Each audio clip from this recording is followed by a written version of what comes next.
Avis vascular centre మన దేశంలోనే the best varicose vein hospital. Phone చేస్తే నేను వాయిస్ రికార్డ్ చేసి పెట్టుకున్నాను.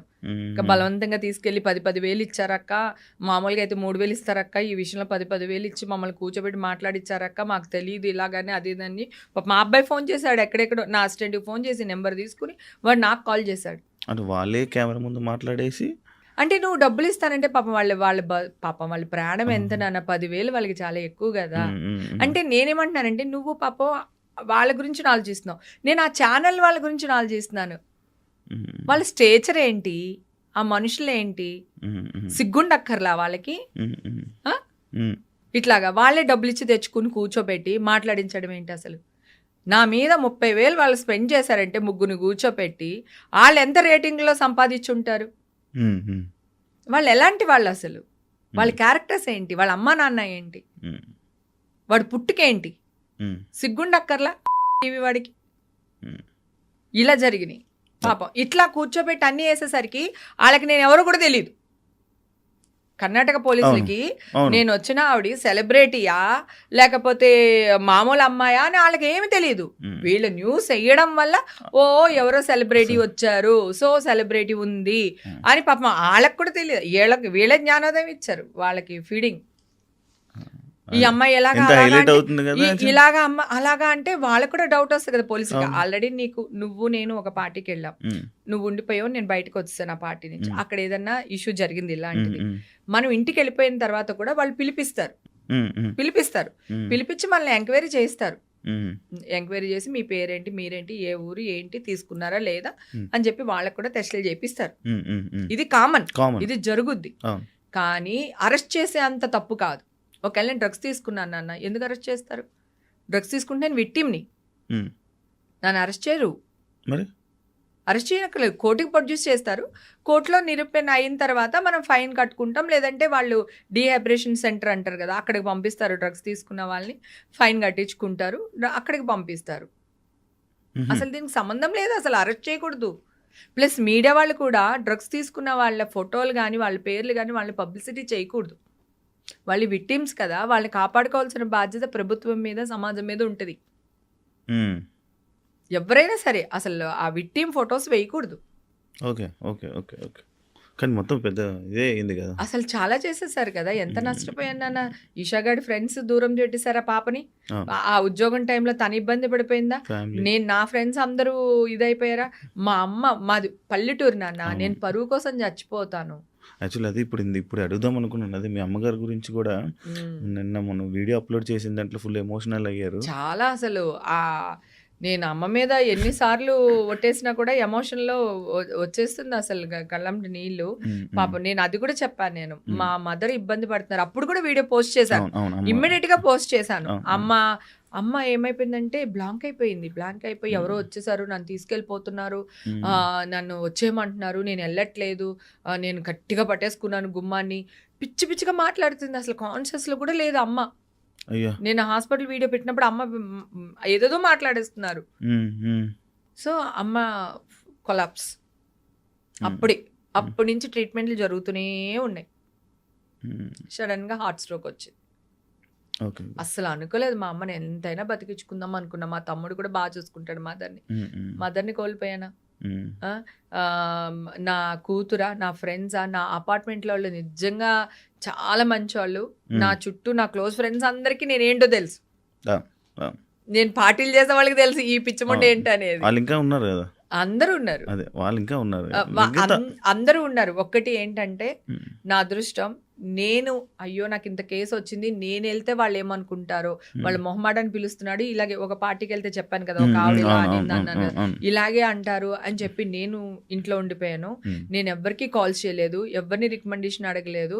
వాళ్ళంతటి వాళ్ళు కాల్ చేసి ఈషా పాపతో మాట్లాడారు. అంటే నేను ఇష్యూలో ఉన్నప్పుడు మొత్తం ఇండస్ట్రీ అంతా ఈషా, నా క్లోజ్ సర్కిల్ ఎవరున్నారు, మా హీరోలు ఎవరున్నారు, మా వాళ్ళందరూ ఈషాకి సపోర్ట్గా నుంచుని ఈషాని అట్లా ముందు పెట్టి నడిపించారు. మా ఆయనకి భయం, మీడియా ముందుకు రారు, మిగతా విషయాల్లో ఉండరు, హాస్పిటల్కి వెళ్ళాలంటే కూడా భయం దానికి, తన ఒక టైప్.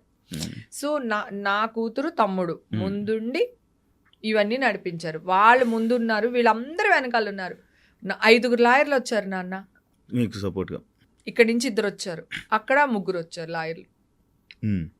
తర్వాత ఒక లాయర్ని నేను అరెస్ట్ అయిన తర్వాత అప్పటికప్పుడు ఒక లాయర్ని అక్కడ కర్ణాటక లాయర్ని అప్పటికప్పుడు మాట్లాడారు. మీరు ఒక్కరే పోరాడారా? నేను మీకు ఎవరైనా ఒక్కదానే ఉన్నారు? వెళ్ళాను కదా, నేను ఒక్కదానే వెళ్ళాను. అంటే నాకు మీకు ఎవరు తెలీదు సపోర్ట్ అసలు. చేయలేదా ఈ విషయంలో? అదే లాయర్లు 5 వచ్చారు అంటే వాళ్ళు అంతే. సపోర్ట్గా అవును, వచ్చినట్టే కదా అవును, నాకు. అవును. అక్కడ నా బెడ్ రిలేషన్ అంటే వాళ్ళే ఉండాలి. హేమ గారు అనగానే చాలా పెద్ద సర్కిల్, పెద్ద పెద్ద పొలిటికల్ కానీ యా, లేకపోతే అంత మంచి పెద్ద బ్యాక్గ్రౌండ్ ఉంది కదా. అవును. లైక్ అందులో ఆ పెద్ద పెద్ద బ్యాక్గ్రౌండ్లో ఒక ఫోన్ కొడితే 5 నిమిషాల్లో జరిగిపోయే పని కరెక్ట్. అని ఉన్నారు. అవును. కానీ ఎందుకు ఇంత 18 నెలలు డ్రాగ్, అంటే 2 నెలలు కాదు, నడవడానికి? నెలలంటే ఒకసారి కోర్టులో కేసు వెళ్ళిపోయిన తర్వాత నువ్వు డ్రింక్ అండ్ డ్రైవ్ దొరికావు అనుకో, అది కూడా ఇన్ని రోజులు లాగుతుంది. అది కోర్టులో చాలా కేసులు పెండింగ్ ఉంటే కనుక మన కేసులు అంత తొందరగా కొట్టారు, లేకపోతే అంత తొందరగా శిక్ష పడదు. ఓకేనా? 2 ఇప్పుడు నువ్వు అడిగిన దానికి ఏంటంటే, నేను తప్పు చేసి ఉండుంటే డెఫినెట్గా అడిగేదాన్ని. సరే నేను తప్పు చేసేసాను, నేను ఇది అయిపోయింది, నా తప్పు అయిపోయింది, ఎట్లా అయినా పర్లేదు మీరు బతికించండి అని నేను పోనీ కాళ్ళు పట్టుకుంటాను, లేదా కడుపు పట్టుకుంటా మా హీరోలనో ఎవరినో ఒకరిని కడుపు పట్టుకుని అడుగుతాను. నేను చేయనప్పుడు నేను ఎందుకు భయపడాలి, నేను ఎందుకు రికమెండేషన్ తీసుకోవాలి? నేను ఒక్కదానే వెళ్ళాను ఎంక్వైరీకి, నేను ఒక్కదానే వెళ్ళా. నేను వాళ్ళకి ఇన్ఫర్మేషన్ ఇచ్చి వెళ్ళా. సార్ నేను ఈ టైంకి వస్తున్నాను, కెన్ ఐ కమ్ సార్? నా దగ్గర అన్ని ఎవిడెన్సెస్ ఉన్నాయి, కోర్టుకి మొత్తం ఇచ్చాను.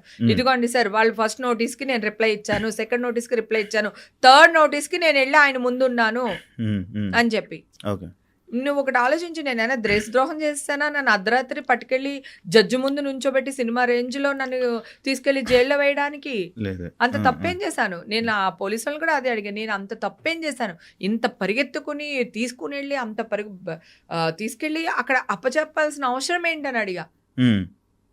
మేడం మీడియా వాళ్ళు మమ్మల్ని ఇలా అడుగుతున్నారు మేడం, 10 lakhs తీసుకుని మీరు ఆవిడ అరెస్ట్ చేయడం మానేశారా అని.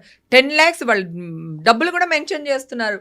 అంత ఫోర్స్ చేశారు పోలీసులకి వీళ్ళు. మరి వాళ్ళకి ఎలా ఉంటది? మేమేం తీసుకోలేదు, ఆవిడెవరో కూడా మాకు తెలియదు, వీళ్ళేంటి ఇలా అడుగుతున్నారు, రేపు పొద్దున మా ఉద్యోగాలు పోతాయేమని వాళ్ళకి ఉంటుంది కదా. చెప్పాను కదా, మీడియా వాళ్ళు ఇన్వాల్వ్ అవడం వల్ల 100 కేసులు గెలిచిన ఒక న్యాయవాదికి 1 కేసు ఓడిపోవటానికి కారణం మీడియా ఇన్వాల్వ్మెంట్ వల్ల జడ్జిమెంట్ మారింది అని అన్నారు. దానివల్ల మనకి బెయిల్ శాంక్షన్ చేశారు వాళ్ళు ఆలోచించిన తర్వాత. ఓకే, ఇదే ఇప్పుడు అంత ఏం లేదు, నిర్దోషి, తను ఏంది అలాంటిది ఏం తీసుకోలేదు అని చెప్పి వార్త రాగానే మీ ఫ్యామిలీ మెంబర్స్, అమ్మగారు విన్నారా వార్త? విన్నారు. 3వ తారీఖున వచ్చిందిగా, నవంబర్ 3కి వచ్చేసింది. నవంబర్ 12th నేను నా బర్త్డే గట్టిగా చేసుకున్నా. పోయిన సంవత్సరం బర్త్డేనే చేసుకోలేదు నేను. సో ఈ సిచ్యువేషన్స్ వల్ల మళ్ళీ నేను బర్త్డే పార్టీ పెట్టి మళ్ళీ దాన్ని ఇంకొక బూత్ చేస్తారు ఎందుకు అని చెప్పి మనమే తిట్టించుకో. అందుకని నేను అసలు పోయినసారి బర్త్డే చేసుకోకపోతే 2-3 ఫ్రెండ్స్ అందరూ కలిపి అట్లీస్ట్ కేక్ అన్నా కట్ చేయవే ఏంటి అది ఇది అని అలా చేశారు. పోయిన ఇయర్ చేసుకోవాలి, ఈ ఇయర్ 3కే వచ్చేసింది. సో పేపర్స్ రావడానికి టైం పట్టింది. కోర్టు జడ్జిమెంట్ కాపీస్ నా చేతికి వచ్చే వరకు చెప్పొద్దు అన్నారు. అందుకని నేను చెప్పలేకపోయాను. అప్పుడు నా 12th నా బర్త్డే కూడా చేసుకున్నాను. బాగానే ఉంది, పర్వాలేదు అమ్మా, ఇంకొక పేపర్స్ రాగానే మీడియాకి వెళ్తానమ్మా, అన్నీ మంచిగా అయిపోతాయి, నువ్వు అసలు బాధపడకు, నా గురించి ఆలోచించుకో, అది ఇది అని చెప్పా. ఒక స్టేజ్లో నేను డిప్రెషన్కి వెళ్ళిపోయి నేనే చచ్చిపోదాం అనుకునే ఒక స్టేజ్లో మా అమ్మ నన్ను బతికిచ్చింది. నీకు ఏదన్నా అయిందంటే నేను ఒక దాని ఉన్నాను, నేను ఏమైపోతానో నీకు అర్థం కావట్లేదు, పిల్లుంది ఇక్కడ, నువ్వు ఎదవేషాలు ఏది అయ్యొద్దు, మైండ్లోంచి ఇవన్నీ పెట్టుకోకు అని చెప్పి మా అమ్మ ఒక ఆవిడ భాషలో బాగా తిట్టి వీళ్ళందరినీ చెప్పింది, ప్రామిస్ చేయించుకుంది, నువ్వు అస్సలు ఇంకొక సెకండ్ థాట్ అసలు తీసుకోవద్దు అని. ఒక సెకండ్ థాట్ తీసుకున్నాడప్పుడు అనిపించింది, పాప హస్బెండ్ అంటే ఇప్పుడు హస్బెండ్ పర్వాలేదు, పాపకి ఇంకా మ్యారేజ్ కాలేదు కదా నాన్న, ఇప్పుడేగా స్టడీస్ కంప్లీట్ చేసుకొచ్చింది. అమ్మేమో ఆల్రెడీ డయాలసిస్ స్టేజ్ లో ఉంది, ఆవిడ ఇబ్బంది పడుతుంది, ఆవిడ రేపు ఆ టెన్షన్ లోనే ఉన్నారు. సో దీనివల్ల మనకి హ్యాపీ. నా కూతురు మా ఇంట్లో నా ఫ్రెండ్స్ అందరికి తెలుసు నేనేంటో అని. అంటే నేను ఎన్ని పార్టీలకి వెళ్తాను కదా, నా కారు నేనే డ్రైవ్ చేసుకుని మా ఇంటికి వస్తాను అబ్బా, ఎన్ని పార్టీలకి వెళ్ళినా. నేను నేను డ్రైవర్ని పెట్టుకోను. నేనే చూసా. మీరు కూడా చూసారు కదా, సుమన్ కూడా మన సుమన్ టీవీ ఇంటర్వ్యూ జరిగినప్పుడు రోషన్ కూడా అన్నాడు, అక్క ఎన్ని పార్టీలు మన ఇద్దరం కలిసి చేయలేదు అక్క అనేసి. శివాజీ రాజా ఇంటర్వ్యూలో కూడా చెప్పాడు, అది మందు తాగదు, అది దాన్ని చూస్తే అలా అనుకుంటారు, అది తాగదు, అది ఇదని మాట్లాడతారు. నాకు రెడ్ బుల్ ఒక షాట్ వేసి రెడ్ బుల్ వేసారంటే ప్రపంచాన్ని ఊపేస్తుంటాను అనమాట. ఎవడు రాడు అది ఇదని. అది నాకు బై బర్త్ భగవంతుడు ఎనర్జీ ఇచ్చాడు. అది నేను షూటింగ్ లో కూడా ఇలాగే ఉంటాను, నేను నాకు అలవాటు.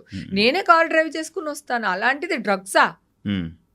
అందుకని ఎవ్వరూ పట్టించుకోలేదు, నా ఫ్రెండ్ సర్కిల్ కానీ జనాలు కానీ ఎవ్వరు పట్టించుకోలేదు. ఇంకా జనాల గురించి మాట్లాడితే, నేను వెళ్ళిన టెంపుల్స్ కానీ నేను వెళ్ళిన ప్లేసుల్లో కానీ పెద్దవాళ్ళు ఉంటారు, అంటే పెళ్ళిళ్ళు, ఎంగేజ్మెంట్స్ ఇలాంటి వాటికి వెళ్తాం కదా, అక్కడ అందరు ఆడవాళ్ళు వచ్చేసి నా చేతులు ఇట్లా పట్టేసుకుని, కొంతమంది ఇలా బుగ్గలు గిల్లేసి, నువ్వు ఫైటర్, నువ్వు ఫైట్ చేయి, మేమందరం నీ వెనకాల ఉన్నాము, నువ్వు తప్పు చేయవని మాకు తెలుసు, నువ్వు అస్సలు వెనక తిరగొద్దు, ఇలాంటి మీడియా వాళ్ళు కొన్ని లక్షల మంది వచ్చినా సరే నువ్వు అసలు అలాగే నిలబడు, నీ వెనకాల మేమున్నాం, మేము కనపడకపోవచ్చు, మా బ్లెస్సింగ్స్ నీతో ఉంటాయని చెప్పి.